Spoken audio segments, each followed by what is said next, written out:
जिन अव्यक्तों पर भेजो।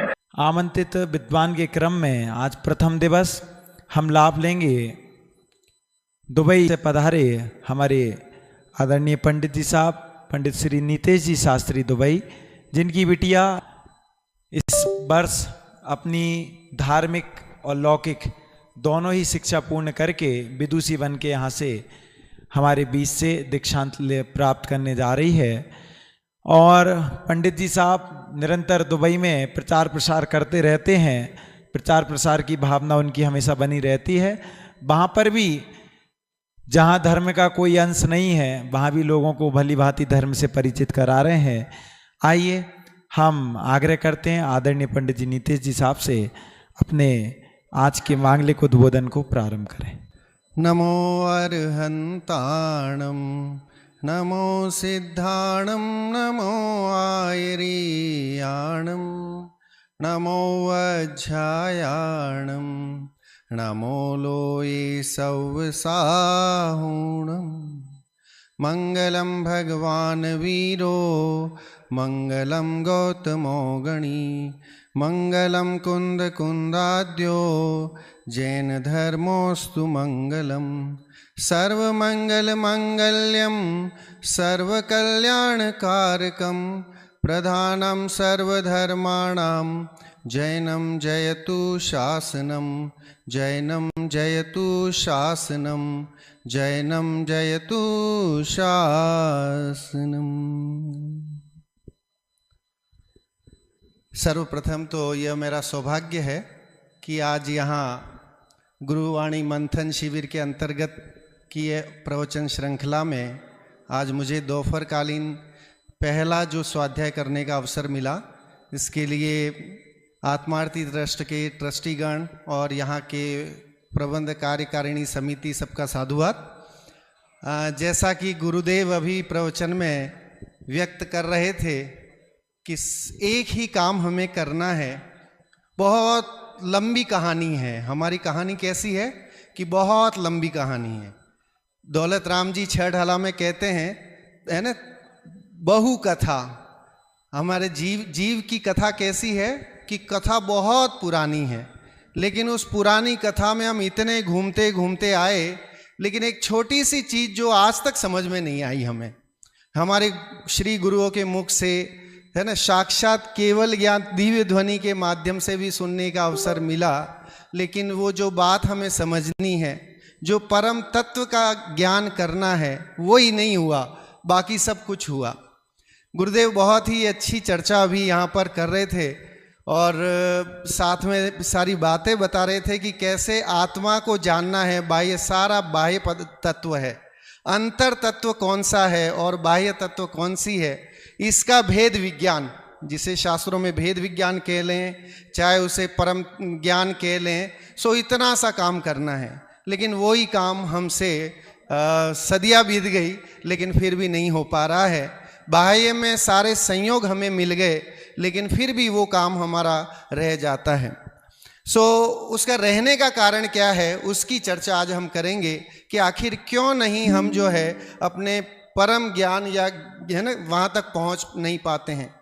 गुरुदेव शास्त्र ज्ञान को भी नकार रहे थे अभी, और बहुत अच्छा प्रश्न भी एक प्रश्नकार ने किया कि गुरुदेव आप कहते हैं, एक और तो कहते हैं कि आप ज्ञान की महत्ता बताते हैं, और दूसरी ओर कहते हैं कि शास्त्र ज्ञान भी जड़ है, शास्त्र भी जड़ है ना, आप ये बात कह देते हो। तो ऐसी विरूपता वाली बात कैसे पचे? और वाकई ये हमारा सौभाग्य है, हम सब इतने भाग्यशाली हैं कि डंके की चोट पे ऐसी बात बोलने वाले हमारे गुरु, जिन्होंने हमें ये बात बताई है कि शास्त्र भी जड़ हैं, शास्त्र ज्ञान से भी तुम्हारा कल्याण नहीं होना है।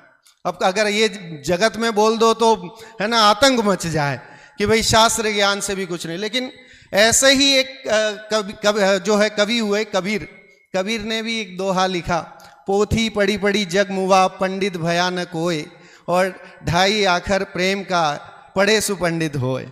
सो उसी बात को लेकर के गुरुदेव ये कहना चाहते हैं कि अगर हमें अपना परम तत्व, जो हमारा शुद्ध त्रिकाली तत्व है, उसकी जानकारी करनी है तो किससे होगी? कितने शास्त्र पढ़ लें कि जिससे जो है आत्मा की प्राप्ति हो जाए?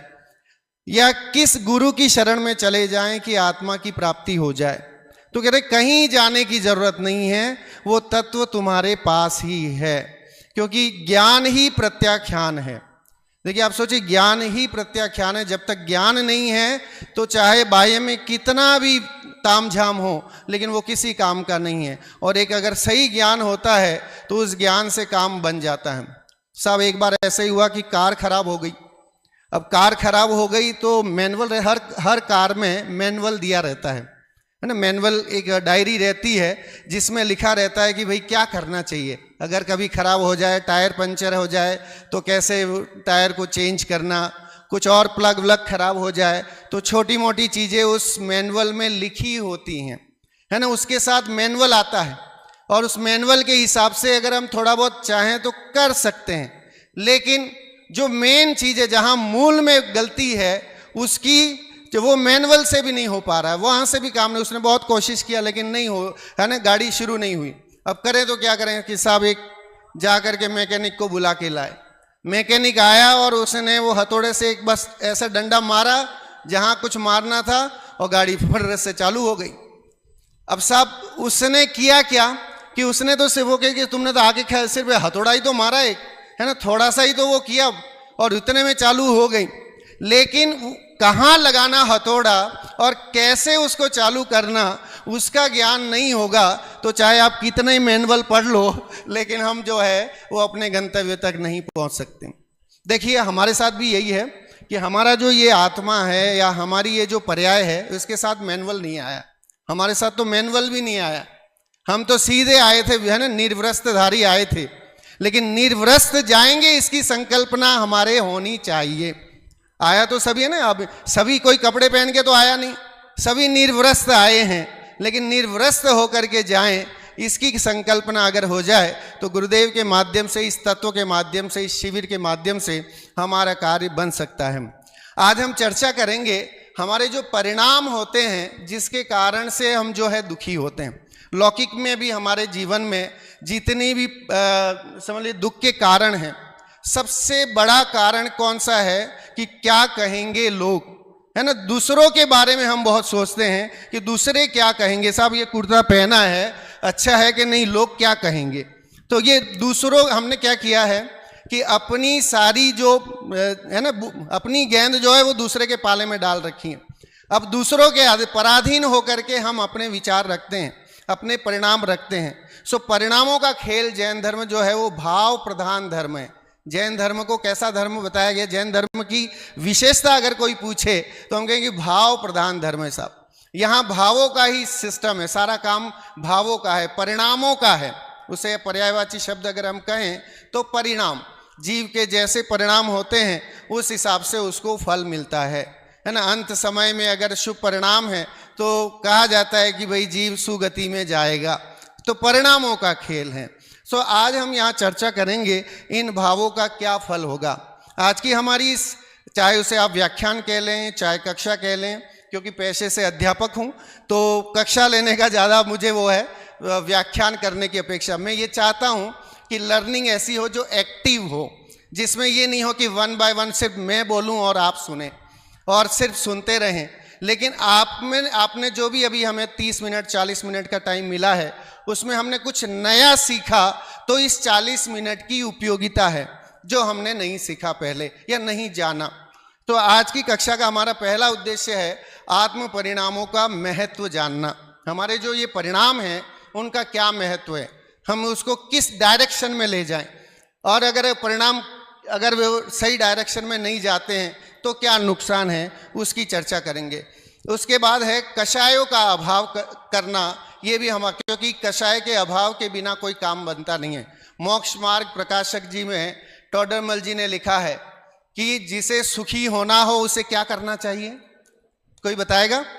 मोक्ष मार्ग प्रकाशक में टोडरमल जी ने लिखा है जिसे मुक्ति चाहिए, जिसे पूर्ण सुखी होना है, वो क्या न करे, तो कहने की कषाय न करे। एक लाइन हमारे घर के दरवाजे पे लिखी हुई होनी चाहिए कि जिसे सुखी होना है वह कषाय न करे। तो कषाय न करने की बात भी हम सीखेंगे। और अल्टीमेटल गोल जो हमारा है वो है आत्म कल्याण। हम सब यहाँ अपना समय दे रहे हैं, उसके पीछे हमारा मोटिव क्या है, ऑब्जेक्टिव क्या है, कि हम चाहते हैं कि हमारी आत्मा का कल्याण हो। जो मैनुअल हम लेके नहीं आए माँ के गर्भ से, वो मैनुअल हमें गुरुदेव के माध्यम से, ये गुरुवाणी मंथन शिविर के माध्यम से, शास्त्रों के माध्यम से जो हमें मैनुअल मिलेगा, उस मैनुअल को हम ले जाएं, उस विवरणिका को लेकर के और फिर हम अपना काम कर जाएं, ताकि हमें किसी और मैकेनिक की जरूरत नहीं पड़े। हम स्वयं अपनी आत्मा के मैकेनिक बने, इसके लिए हम यहाँ पर आज एकत्रित हुए हैं। मैंने कुछ पंक्तियाँ लिखी थी जिससे आज का हम स्वाध्याय थोड़ा शुरू करते हैं। पंक्तियाँ कुछ इस तरह से स्क्रीन पे आपको दिख रही हैं। जीवन की इस महादौड़ में उसे अकेला जान, ना जाने कैसे पाऊं मैं वो सबसे अनजान। अपने में अपने को ढूंढना होता नहीं आसान, दिखने वाले को दिखता है अपना ही सामान। द्रव्य क्षेत्र और काल भाव से सदा अरूपी जान, राग द्वेष और मोह भाव से रहित उसे पहचान। नित्य निरंजन अक्षय सुख का होता है अंबार, उसके ही आश्रय से जीवन होता है सुखकार, होता है सुखकार।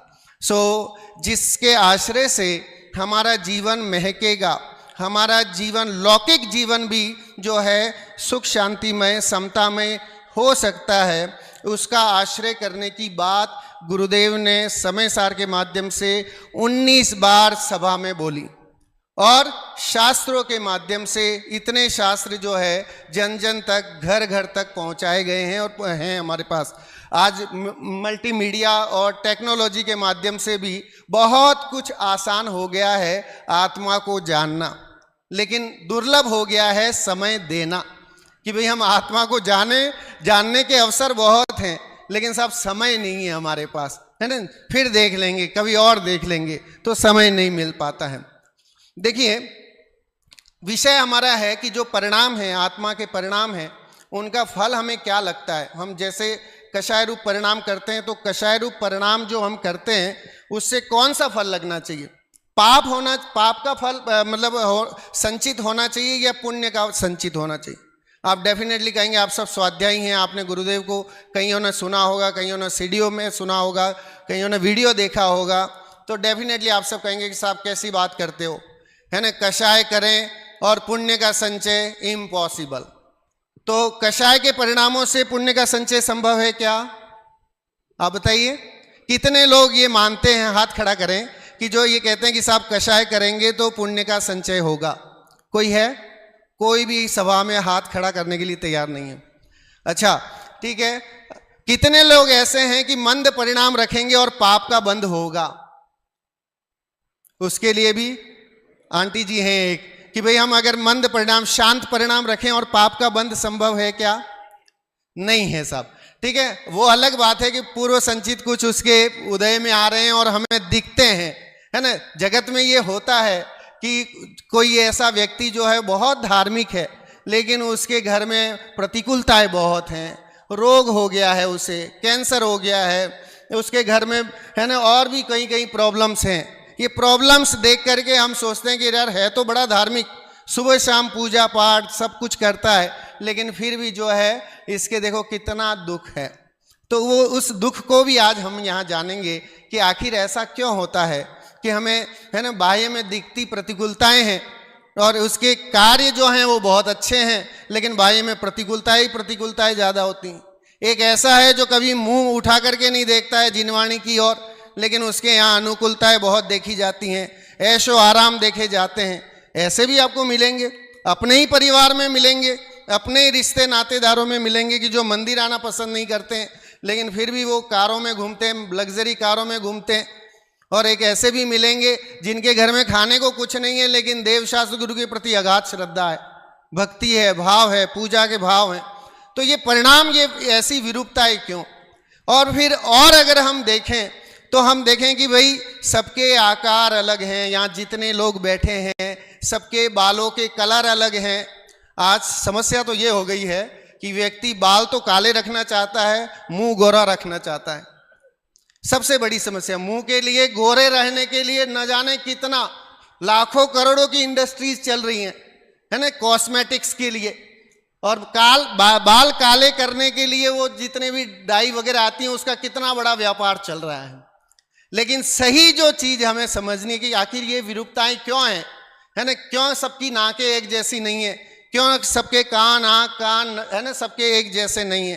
कहीं न कहीं तो कुछ न कुछ तो ऐसी चीज है ना, ऐसे कोई परिणाम और ऐसे कुछ द्रव्य कर्म नौ कर्म भाव कर्म का कोई सिस्टम है जिसके कारण से ये अनेकता भेद दिखाई देता है। सो उसको भी जानेंगे।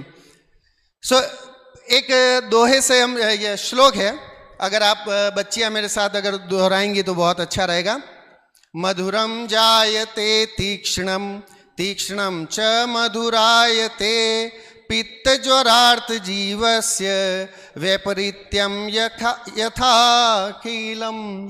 देखिए, जिस प्रकार पित्त ज्वर के दुख से दुखी जीव को मीठी वस्तु भी कड़वी लगती है और कड़वी वस्तु भी मीठी लगती है, उसी प्रकार मिथ्यात्वी के सब कुछ विपरीत हो जाता है। जिसे तत्व का ज्ञान नहीं है, जिसे सम्यक ज्ञान नहीं है, जिसे अपने परिणामों का भान नहीं है, उसके लिए सब बेकार है, उसके लिए तो जीरो है। ज्ञान की महत्वता के लिए मैं मेरे साथ घटी हुई एक घटना आपके साथ शेयर करना चाहता हूँ। मैं जब 5वीं में था, मुझे समय भी बता दीजिएगा कितने समय तक लेना, मैं 5वीं कक्षा में रहा हूँगा और गांव में रहता था। तो मेरे घर के सामने ही सरकारी स्कूल था 10वीं तक, अभी भी है, आज भी है। तो मैं छोटा था उस दिन, शायद मैं स्कूल नहीं गया था, ठंड के समय था, तो मैं अपने घर के बाहर दुकान थी तो माँ की गोदी में लेटा हुआ था और धूप सेक रहा था। तभी जो है सामने जो एक 9वीं कक्षा, मतलब मेरे घर के बीच में रास्ता है और सामने स्कूल है, तो वहाँ मास्टर जी जो है वो मैथ्स पढ़ा रहे थे, गणित विषय पढ़ा रहे थे। और वहाँ एक बच्चे को, 9th ग्रेड के बच्चे को 9 को भाग देने, 3 से भाग देने के लिए पढ़ा रहे थे। 9 को हम कैसे 3 से भाग देंगे, और उस बच्चे को नहीं आ रहा था। पूरी क्लास में पूछ लिया, किसी को नहीं आ रहा था, उस बच्चे को नहीं आ रहा था, जिससे वो कह रहे कि भाई ये 3 को डिवाइड, 9 को कैसे डिवाइड करेंगे 3 से। अब मास्टर जी ने कहा देखो वो सामने बैठा है ना वो छोटा बच्चा, वो भी जानता होगा, उसको बुलाऊंगा ना तो वो भी कर देगा। मास्टर जी ने मेरे को इशारा किया। उस समय तो जब मैं छोटा था तब तो मास्टरों से बहुत डरते थे, है ना, बहुत भय लगता था कि भाई मास्टर जी बुला रहे हैं तो पता नहीं क्या करेंगे। तो मैं नहीं गया शर्म के मारे। तो मास्टर जी ने एक बच्चे को भेजा कि जा उस बच्चे को लेके आ और उससे सॉल्व करवाएंगे हम ये। फिर मैं, वो जब माँ ने कहा कि जा मास्टर जी बुला रहे हैं, कुछ ना कुछ काम होगा, तो मैं सामने गया, वहाँ कक्षा में गया। अब कक्षा में बोर्ड लगा हुआ था, ब्लैक बोर्ड होता है सरकारी स्कूलों में, तो ब्लैक बोर्ड, और मैं बड़ा छोटा, इतना ही से कद काठी का, तो मैं बोर्ड तक पहुंच नहीं पा रहा था। उसने पूछा, मास्टर जी ने पूछा बेटा तुम ये भाग दे सकते हो 9 का 3 में ऐसे करके। मैंने कहा हाँ मैं कर सकता हूँ। तो उन्होंने मेरे को ऐसे गोदी में उठा करके और टेबल पे खड़ा किया, और फिर मैंने टेबल पर से वो उसमें भाग करके 3 और बीच में 9 लिखे थे, मैंने उधर 3 लिख दिया, नीचे 9 लिख दिया, 0 कर दिया और खड़ा हो गया। पूरी क्लास ठहाका लगा के हंसने लगी, क्योंकि एक छोटे बच्चे ने वो कर लिया और एक बहुत 9th ग्रेड के बच्चे को उस भाग देना नहीं आ रहा था। मैं ज्ञान की महत्ता की बात बताना चाहता हूँ यहाँ। फिर मास्टर जी ने मेरे को कहा बेटा घूम जा। मैं घूम गया। फिर वो उस बच्चे को बुलाया जिसको नहीं आ रहा था। उसने कहा कि बेटा इसको एक जोर से झापड़ मार। अब मैं उस 5वीं कक्षा का बच्चा, छोटी छोटी उंगलियों वाला, मेरा कितना बड़ा हाथ रहा होगा उसमें, लेकिन फिर भी मैंने अपनी कोशिश से उसको मारने की कोशिश की और उसके गाल पे एक चाटा जड़ दिया, क्योंकि मास्टर जी के कहने से। तो मैं ये तो एक लौकिक में ये बात बताना चाहता हूँ कि जहाँ ज्ञान है वहाँ सम्मान है, जहाँ ज्ञान है वहाँ सारे जो भी हमारे दुख हैं वो दूर हो जाते हैं। तो इसलिए ज्ञान होना बहुत ज़रूरी है। बिना ज्ञान के हम कोई भी लक्ष्य प्राप्त नहीं कर सकते हैं। ज्ञान तो चाहिए ही, पढ़ना तो पढ़ेगा ही, है ना, जो पढ़ेगा वही बढ़ेगा। तो अगर हम आज स्वाध्याय नहीं करेंगे तो बाद में भी करना पड़ेगा, लेकिन निर्णय तो करना पड़ेगा। गुरुदेव को नहीं सुनेंगे तो किसी और को सुनना पड़ेगा, अमृतचंद्र आचार्य को सुनना पड़ेगा, कुंद कुंद को सुनना पड़ेगा, उमा स्वामी को सुनना पड़ेगा। लेकिन मुक्ति जाने के लिए तो आपको पढ़ना और सुनना पड़ेगा, उसके बिना और कोई मार्ग नहीं है। वो जानना बहुत ज़रूरी है। सो इसलिए इसी बात को आगे बढ़ाते हैं। देखिए, आत्मा के 3 परिणाम हैं, इन्हें हम परिणाम कह लें या भाव कह लें, जैसी चर्चा चल रही है। मोक्ष मार्ग प्रकाशक में टोडरमल जी ने ये 3 परिणामों की बहुत बढ़िया चर्चा की है। संक्लेश परिणाम, विशुद्ध परिणाम और शुद्ध परिणामों की अच्छी चर्चा मोक्ष मार्ग प्रकाशक में टोडरमल जी ने व्याख्यायित की है। 3 तरह के परिणाम होते हैं। अब इन 3 परिणामों का ही सारा खेल है। अगर आप अभी यहाँ बैठ करके भी दुखी हैं तो आप इन 3 परिणामों के कारण ही दुखी हैं। अगर आप इन 3 परिणामों के बारे में जान जाएंगे तो डेफिनेटली आपका डाइवर्जन चेंज हो सकता है। आप लौकिक में जितना भी जो आपको दुख महसूस होता है, एक्चुअल में वो दुख है नहीं। गुरुदेव के हिसाब से या हमारे शुद्ध तत्व के हिसाब से जी आत्मा कभी त्रिकाल में कभी दुखी नहीं हुआ और हो सकता नहीं। लेकिन हम अपने इन परिणामों से अपने को, अभी गुरुदेव खुद बोल रहे थे, ये ना अहंकार पना, मैं पना, मैं हूं, कर्तृत्व पना, अहंकार है ना, ममत्व पना, ये जो है वो क्या है कि ये सब मिथ्यात्व है। सो मिथ्यात्व है जिसके कारण से ये सब कुछ हो रहा है, जिसके कारण से हम अपने आप को दुखी मानते हैं। बाकी दुखी है नहीं, आत्मा को कोई दुखी कर नहीं सकता। आत्मा तो आत्मा ही है ना, उसका कोई वो नहीं हो सकता। सो संक्लेश, विशुद्ध और शुद्ध, ये 3 तरह के परिणाम हैं जिसके आप लोगों ने स्वाध्याय किया होगा, सुना भी होगा। अब देखिए होता क्या है इनसे, संक्लेश, विशुद्ध और शुद्ध परिणामों से क्या होता है। तो संक्लेश परिणाम कौन से हैं? तो कहते हैं राग द्वेष रूप परिणाम, ये सारे संक्लेश के उसमें खाते में जाएंगे, है ना। घर बार, स्त्री पुत्र, मकान जायदाद, बिजनेस, नौकरी, व्यापार, धंधा, है ना, ये सब जो है संक्लेश परिणाम के खाते में जाएंगे। कैसे हैं? इससे होता क्या है, उसका रिजल्ट क्या है सामने देखिए, तीव्र बंध, है ना, तीव्र बंध होने वाला है। जितने हमारे संक्लेश परिणाम हैं उससे कर्मों का बंधन होने वाला है। कर्म का आश्रव होगा और आके बंधेंगे और वो नवीन कर्म बंधते जाएंगे और फिर वो उदय में आएंगे कालांतर में, है ना। अपना आबादा काल पूरा करेंगे फिर उदय में आएंगे। अभी भी तो यही हो रहा है ना, यहाँ बैठे हैं तो ये हमने कोई ऐसे कर्म किए हैं कि हमें शांत भाव से स्वाध्याय सुनने का ऐसा परिणाम होना था, ये उदय में चल रहा है।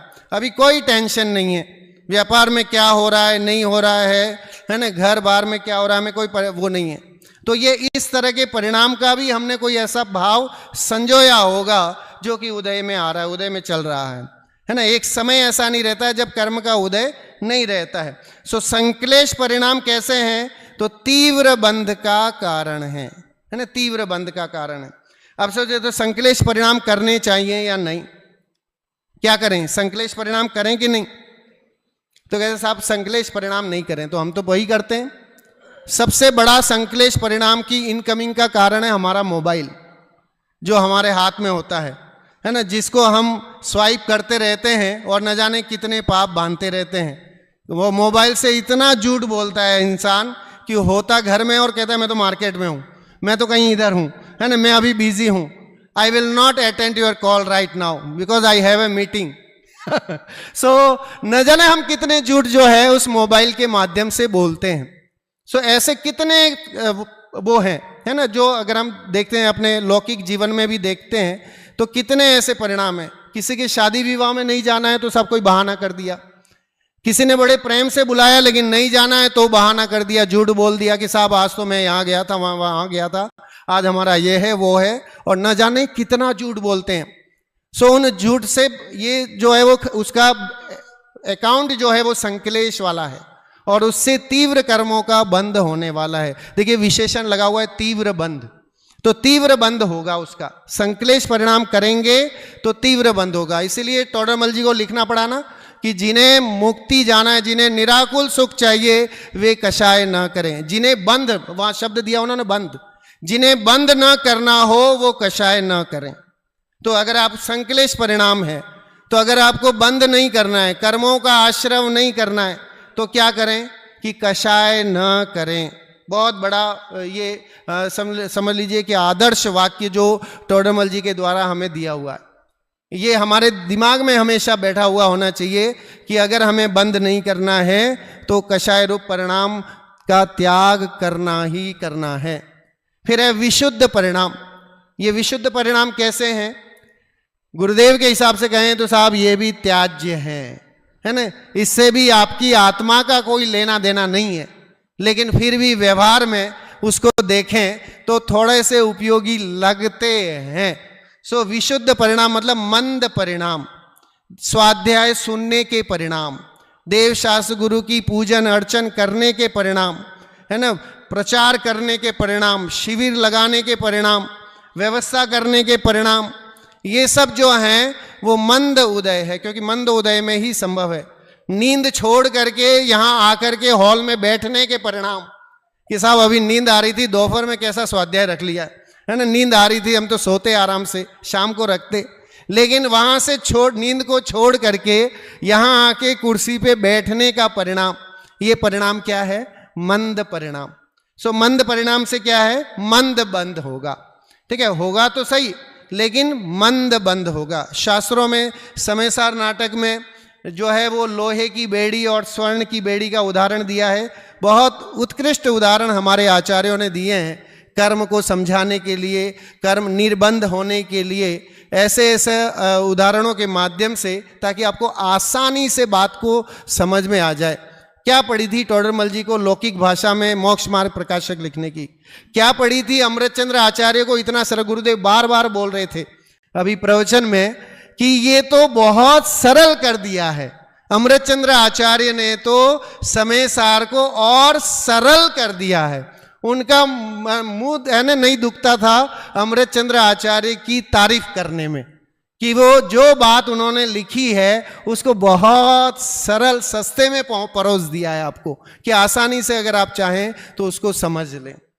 और शुद्ध भाव जो हैं, जो कि कार्यकारी हैं, उपयोगी हैं, उपादेय हैं, और वो जो हैं वो बंद नहीं। देखिए वहां पर क्रॉस का चिन्ह लगा हुआ है, वहां बंद नहीं है। सो अब हमें वी हैव टू डिसाइड कि कौन सा भाव जो है हमारे लिए अच्छा है। कितने लोग यहाँ पर इस सभा में हैं जो ये मानते हैं कि संक्लेश परिणाम सही है? साहब गुस्सा करना बहुत जरूरी है, घर में गुस्सा नहीं करेंगे तो बच्चे सीधे नहीं रहेंगे, है ना। बहू भी है तो घर में सास कहेगी थोड़ा बहुत गुस्सा करती रहूंगी तो कंट्रोल में रहेगी, तो गुस्सा तो जरूरी है ना। सो कितने लोग ऐसे हैं, रेज योर हैंड, हाथ खड़ा करें, कि ये मानते हैं कि संक्लेश परिणाम अच्छे हैं? सब कोई तैयार नहीं है हाथ खड़ा करने के लिए। अच्छा, कितने लोग ऐसे हैं जो ये मानते हैं कि विशुद्ध परिणाम ठीक हैं, उपयोगी हैं, पक्के स्वाध्यायी हैं? चलिए, कितने लोग ऐसे हैं जो ये मानते हैं कि शुद्ध भाव ही कार्यकारी हैं? हाथ तो खड़ा कीजिए।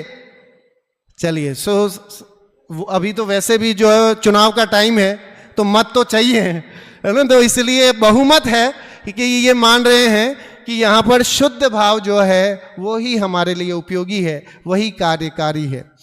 अब देखिए, बहुत ही अच्छी चर्चा आपके सामने यहाँ दिख भी रही होगी। आत्म कल्याण के लिए इन तीनों में से हमें क्या करना?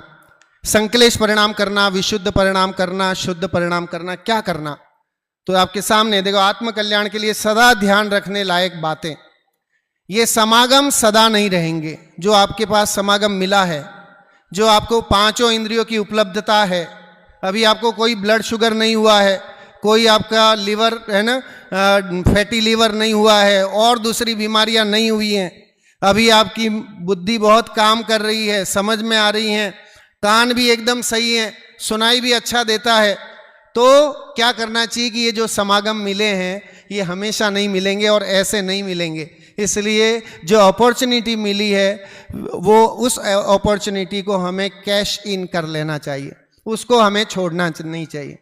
लोग हमेशा ये टेंडेंसी रही है कि साहब धर्म तो बुढ़ापे का काम है, after retirement I will think about स्वाध्याय, है ना, कि मैं रिटायरमेंट ले लूँगा, फिर आत्मार्थी ट्रस्ट में एक फ्लैट ले लूँगा और फिर आराम से स्वाध्याय करूँगा। जनरली ये रहता है कि भाई 60 के बाद जो है हम काम करेंगे। सो धर्म कब करने की चीज है? कब धर्म शुरू करना चाहिए? कौन बताएगा? यहां से आत्मार्थी बालिकाओं में से धर्म कब करना चाहिए? हाँ जी, धर्म करने का, विशुद्धि बोल रही है कि धर्म करने का कोई समय नहीं होना, है ना। जब जागो तब सवेरा है। जब बात समझ में आ जाए फिर देर नहीं लगाने, दाव मत चूको। अब देखो, यहां तक हमारे भगवंतों ने, मुनिराजों ने, आचार्यों ने, विद्वानों ने कह दिए कि दाव चुकने जैसा नहीं है, कि अब जो है अगर आपको मौका मिला है, ऐसे समागम मिले हैं, इतना सुंदर हॉल। मुझे सबसे बड़ा दुख ये होता है भाई साहब कि सेठी जी बैठे हैं कि हमारे पास मुमुक्षु समाज हो, दिगंबर समाज हो, पूरी कोई भी समाज, मित्र पक्ष हो, सबके पास रिसोर्स की कोई कमी नहीं, भरमार है रिसोर्स की, but we not used proper, है ना, उन रिसोर्स का यूज नहीं कर पाते हैं, है ना। इतना बड़ा हॉल, यहाँ तो ऐसी सभाएं लगनी चाहिए, इतना बड़ा वो होना चाहिए, हर 15 दिन में एक गोष्ठी होनी चाहिए, कोई विद्वान आए, यहाँ के लोग आए, है ना, कुछ ऐसा बढ़िया व्यवस्था। यही हॉल नहीं, ऐसे सारे हर नगर के हर स्वाध्याय भवन की बात कर रहा हूं मैं, न सिर्फ यहाँ के हॉल की, कि हर स्वाध्याय भवन के जो रिसोर्स हमने लाखों करोड़ों के इतने बड़े एसी नॉन एसी जैसे भी बनाए हैं, उनका सदुपयोग होना चाहिए उन रिसोर्स का। जितनी लाइब्रेरीज बनाई हैं, उन लाइब्रेरी में कोई जाता नहीं है, झांक के देखता नहीं है ना। इतने अच्छे अच्छे ग्रंथ हैं पढ़ने को, तो उन्हें कोई देखता नहीं है वहाँ आजकल, क्योंकि सारा डिजिटल हो गया है। लेकिन डिजिटल भी तो खोल के नहीं देखते हो। अगर डिजिटल भी देखो तो माने कि चलो भाई ठीक है ना, पुस्तकालय में आने की जरूरत नहीं है, लेकिन डिजिटल भी नहीं खोलते हैं हम खोलते क्या है कि राग द्वेष वाली चीजें देखते हैं, हम वो रील्स देखते हैं, वो वीडियो देखते हैं जिनका कोई मतलब हमारे उससे जो कि पहले वाले, जो पहला है ना महाबंध का कारण, संक्लेश वाले खाते में जाता है। So we have to decide कि हमें क्या करना चाहिए, हमारे परिणाम कैसे हो। एक एक समय है ना, एक एक परिणाम, एक एक भाव जो है वो बड़ा कीमती है। हमारा व्यवहार, हमारा सोच, हमारी थिंकिंग, हम किस गुरु के अनुयायी हैं, हमें ये सोचना है। और उनका जीवन कैसा था, है ना, वो एक चींटी के प्रति भी उनकी दया भाव रहता था, वो कभी ऐसा, और गुरुओं के प्रति उनका आदर भाव सम्मान रहता था, जीवन में समता में ऐसा परिणाम उनका रहता था। तो आप सोचो, ऐसे गुरु के अनुयायी हम अपने आप को कहलाना चाहते हैं और हमारा अभी नंबर है पहला संक्लेश वाला, तो कैसे काम चलेगा। तो इसलिए गुरुदेव के जीवन से हम ये सीखें, क्योंकि उपकार दिवस का टाइम है, ये शिविर भी आपने उसी हिसाब से लगाया हुआ है, गुरुदेव के महत्व को जानने के लिए, गुरुदेव के उस अवधेय को, उन्होंने जो प्रदेय हमें दिया है, उनके चाहे चरित्र से देख लें, उनके ज्ञान से देख लें। आज अगर उनकी व्याख्यान कोई एक सीडी प्रवचन आप उठा के सुने तो कहीं आपको ऐसा नहीं लगता है कि सिर्फ टाइम पास कर रहे हैं या वैसे ही कुछ भी बोल रहे हैं। टू द पॉइंट, शास्त्र की बात, अध्यात्म की बात, अपने आत्मा के कल्याण की बात को बताने वाला ऐसा सदगुरु जो है, हम और आप सबको महाभाग्य से मिला है। सो उनके उस जीवन का हमारे जीवन में कुछ महक नहीं आए, हमारा जीवन सरोवर नहीं हो, तो हमारा जीवन व्यर्थ है ना। फिर वो जो सुबह बात कर रहे थे देवेंद्र कि केवली आगे रह गए कोरो, तो ऐसी ही बात है। Opportunities we got but we not used the properly, तो वो सारी अपॉर्चुनिटीज का कोई फायदा नहीं है। सो ये समागम सदा नहीं रहने वाले हैं, इसलिए जब जैसा जो समागम हमें मिला है उसका हमें उपयोग कर लेना चाहिए। ये रहेंगे तो जरूरी नहीं कि मैं रहूंगा। आपकी आयु कितनी है साहब? यहां बैठे हुए कौन ये दावे से कह सकता है कि मैं 85 साल जीऊंगा? माई का लाल है कोई मुझे रोक सके? कोई एक व्यक्ति मुझे ये बता दे कि ये कह दे कि मैं 90 साल साहब जीऊंगा, आप मेरा बिगाड़ के दिखा दो। तो कोई भी एक ऐसा नहीं है जो ये कहने के लिए तैयार है कि साहब यहां से निकलने के बाद मैं रहूंगा कि नहीं रहूंगा। किसी की आयु का कोई भरोसा नहीं है ना। कबीरदास जी ने एक दोहा लिखा कि पानी केरा बुलबुला असमानस की जात, और देखत ही छिप जाएगा जो तारा प्रभात। मनुष्य का जीवन कैसा है? पानी के बुलबुले के समान, कि वो पानी का बुलबुला जैसे ही तारा जो है ना, सूरज आते ही तारे छिप जाते हैं, ऐसा ही हमारा जीवन है। बहुत कम समय है। ये 80 साल का जो समय हमें मिला है, उसमें 40 साल तो सोने में निकल जाने हैं। जो 40 साल बचे उसमें कितने खाने में निकल जाने हैं, कितना व्यापार धंधा करने में निकल जाने हैं, कितनी मीटिंगें करने में निकल जाने हैं, कितना शादी ब्याह उसमें जाने में निकल जाने। ये निर्णय करने के लिए कब टाइम मिलेगा? कब हम ये सोचेंगे कि मैं कौन हूँ और मैं यहाँ पर आया हूँ, मैंने ये जन्म लिया है, तो उसका कुछ तो वर्थ होना चाहिए ना। इस धरती पे मैं आया हूँ तो ऐसा नहीं हो कि बोझ बने। संस्कृत के कवि हुए भर्तृहरि, उन्होंने एक श्लोक लिखा है ना, ते मर्त्य लोके भुवि भार भूता और मनुष्य रूपेण मृगाशरंती। कह रहे कि जिसने इस मनुष्य भाव में इस धरती पर आकर के, वो श्लोक बड़ा है, ये शाम न विद्या न तपो न दानम ज्ञानम न शीलम न गुणो न धर्मम ते मर्त्य लोके भुवि भार भूता मनुष्य रूपेण मृगाशरंती। कह रहे कि जिसके पास न विद्या है, न ज्ञान है, न दान है, न तप है, ये चीजें हैं ही नहीं जिसके जीवन में, वो उसको तो बोला है कि वो भार है, इस है ना, भर्तहरि कवि कहते हैं कि वो इस धरती पर बोझ है। जिसके जीवन में ज्ञान नहीं है, जिसके जीवन में तप नहीं है, दान नहीं है ना, संयम नहीं है, उसका जीवन क्या है?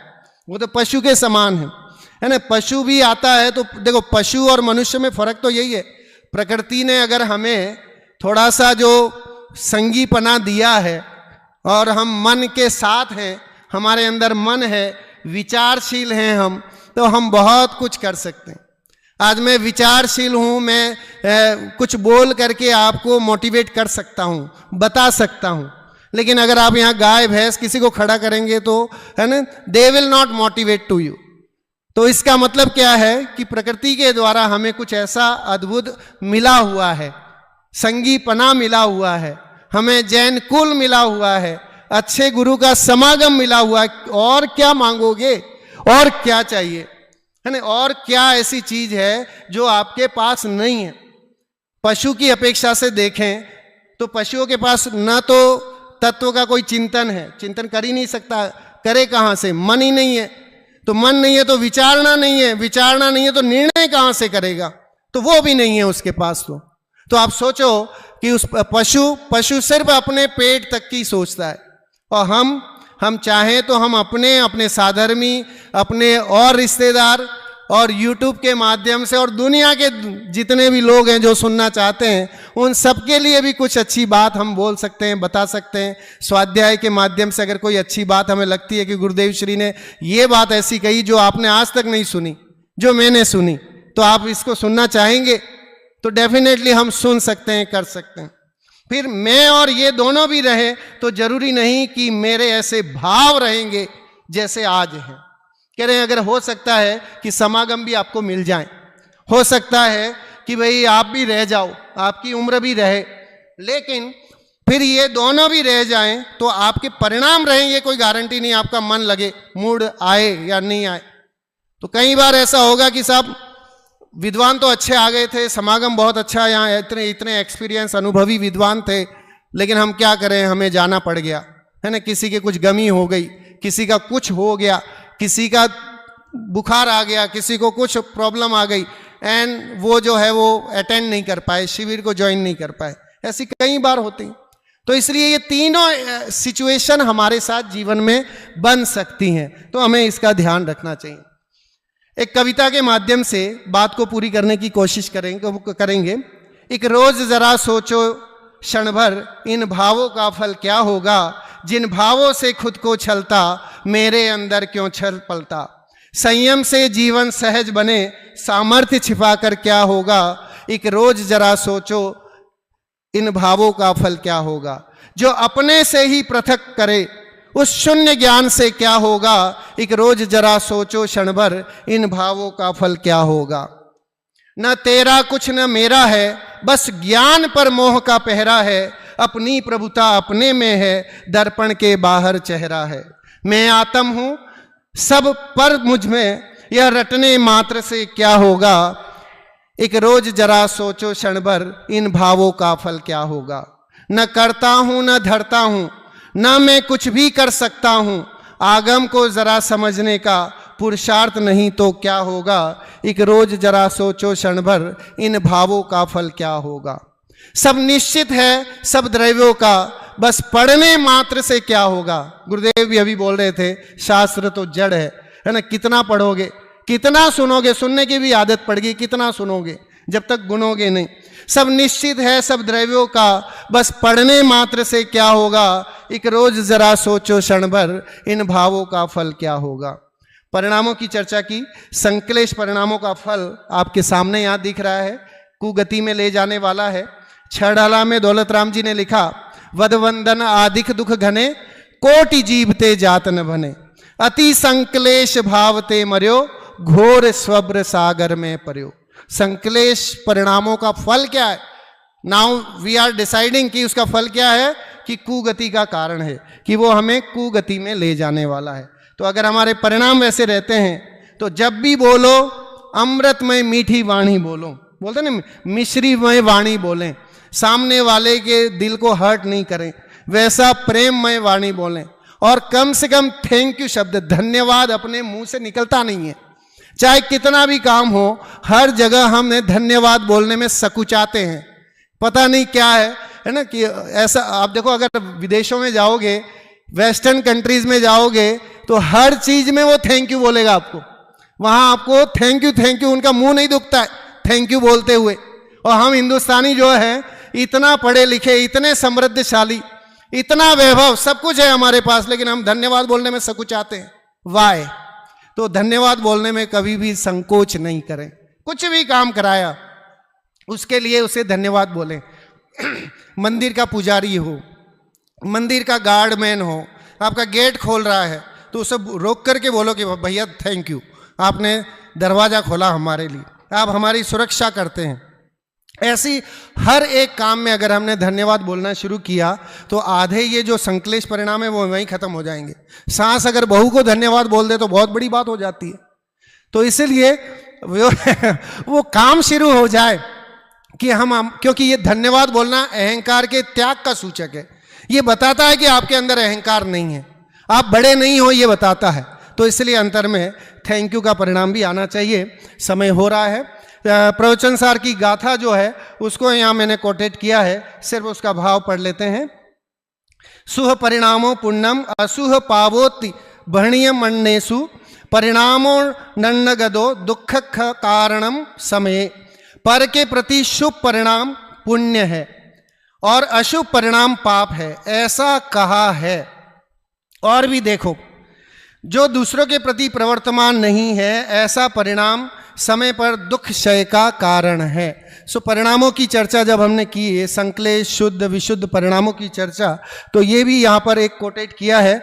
भगवत गीता में भी इसकी चर्चा आई है, न सिर्फ अपने ही शास्त्रों में, और भी ग्रंथों में इसकी जो है परिणामों को शांत रखने की, परिणामों को पवित्र रखने की बात कही गई है। देखिए यहाँ पर भी लिखा है, अत्यंत मलिनो देहो देही चात्यंत निर्मलः, उभयोत्तरम दृष्ट्वा कस्य सोचम विधीयते। शरीर अत्यंत अपवित्र है और आत्मा अति अपवित्र है ना। दोनों के अंतर को देखकर किसकी पवित्रता को धारण करें। सो यहाँ पर ये एक प्रश्न किया अर्जुन ने, उसका जवाब जो है वो सुनने लायक है, हमारे लिए उपयोगी है। आत्मा नदी संयम तोय पूर्णा, सत्यावह शील तथा दयोर्मी, तत्राभिषेकम कुरु पांडुपुत्र, न वारिणा शुद्धयति चांतरात्मा। आत्मा नदी है, उसमें संयम रूपी जल भरा हुआ है, सत्य को धारण करने वाले शील रूपी जिसके तट और दया रूपी लहरें हैं, हे पांडुपुत्र तुम उसमें स्नान करो।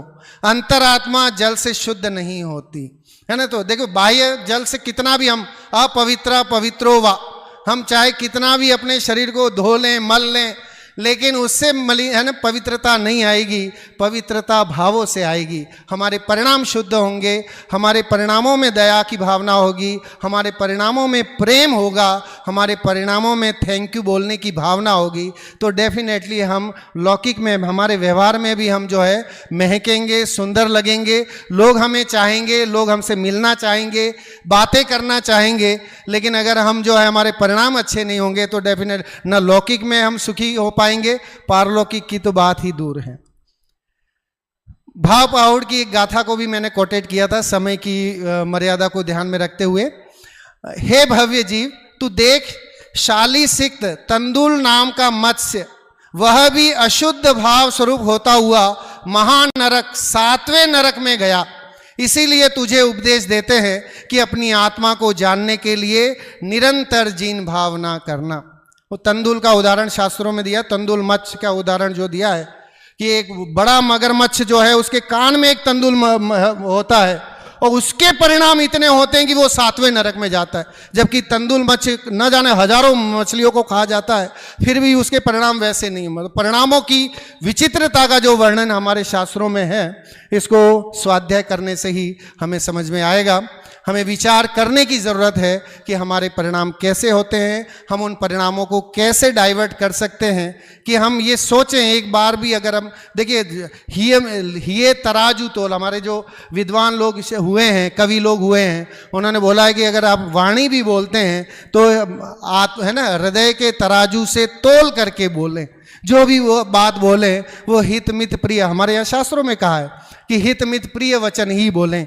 कभी जो है किसी के लिए हार्श वचन है ना, दुखकारी वचन हम अपने अंतर में नहीं निकालें क्या, सोचे ही नहीं किसी के बारे में। ये बात हमारा जिन धर्म बताता है। इस तरह से आज की बात को यहीं विराम देता हूँ और आशा करता हूँ कि आज के इस स्वाध्याय के माध्यम से आपने बहुत कुछ सीखा होगा और एक निर्णय लेकर के, एक संकल्प लेकर के जाएं कि हम अपने जीवन में कषाय नहीं करेंगे। ये हम अपने माथे पे, मस्तक पे लिख देंगे कि जिन्हें बंद नहीं करना है वो कषाय नहीं करें। तो हमारे जीवन में हम कषाय रहितता लाएं और सिद्धालय में विराजमान हों। इसी मंगल भावना के साथ बात को विराम देता हूं। पुनः सभी कार्यकारिणी सदस्यों को और यहाँ के प्रबंध ट्रस्टियों को साधुवाद और उनको धन्यवाद देना चाहता हूँ कि मुझे एक अपॉर्चुनिटी दी आप सबके सामने यहाँ अपने विचार रखने के लिए। जय जिनेंद्र।